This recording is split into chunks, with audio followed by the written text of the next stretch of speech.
നിങ്ങൾ ഒരിക്കലെങ്കിലും പാൽക്കപ്പ കഴിച്ചിട്ടുണ്ടോ? ഇല്ലെങ്കിൽ ഈ വീഡിയോ പൂർണ്ണമായും കണ്ടിരിക്കുക. പാൽക്കപ്പ തയ്യാറാക്കുന്നതിലേക്കായി ഇവിടെ കപ്പ തൊലി കളഞ്ഞ് വൃത്തിയാക്കി എടുക്കുകയാണ്. വളരെ കുറഞ്ഞ ചേരുവകൾ മാത്രം മതി രുചികരമായ പാൽക്കപ്പ എന്ന വിഭവം തയ്യാറാക്കാൻ.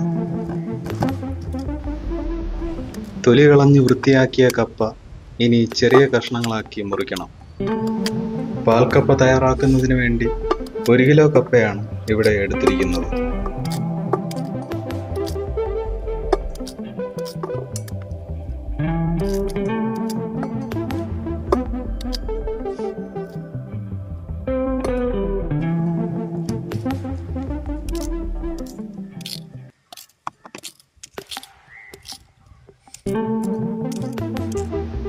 ചെറിയ കഷ്ണങ്ങളാക്കി മാറ്റിയ കപ്പ ഇനി നന്നായി കഴുകിയെടുക്കണം.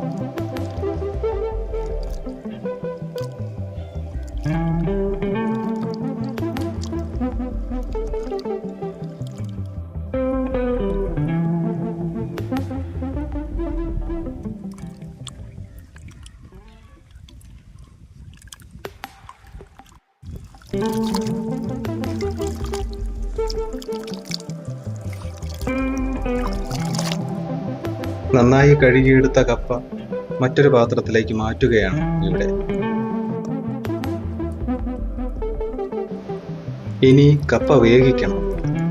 അതിനുവേണ്ടി ഒരു പാത്രം അടുപ്പത്ത് വെച്ച് വെള്ളമൊഴിച്ച് അതിലേക്ക് കഴുകിയ കപ്പ കഷ്ണങ്ങൾ ഇട്ട് കൊടുക്കുക.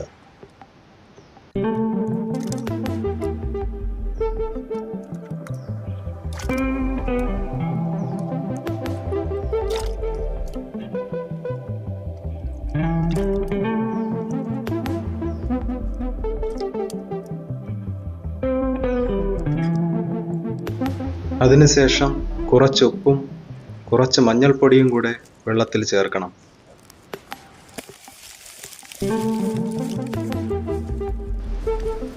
ഇനി വെള്ളം തിളച്ച് കപ്പ വേകുന്നതുവരെ കാത്തിരിക്കാം.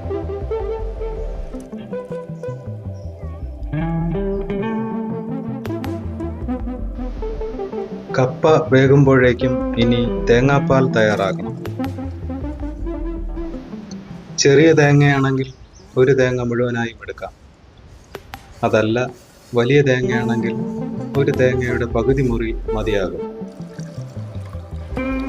1-ാം പാൽ 2-ാം പാൽ എന്നിങ്ങനെ വേർതിരിച്ചെടുക്കണ്ട.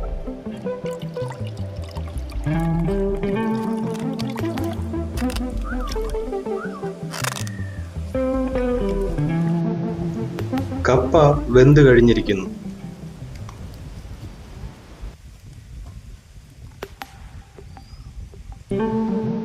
വെന്ത കപ്പയെ ചെറുതായിട്ടൊന്ന് ഉടച്ചെടുക്കണം.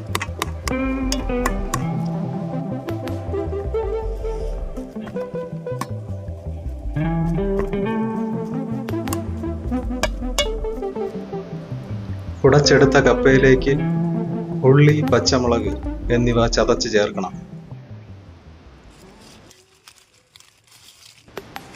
അതിനുശേഷം തയ്യാറാക്കി വച്ചിരിക്കുന്ന തേങ്ങാപ്പാൽ കൂടി ചേർത്ത് ഇളക്കുക.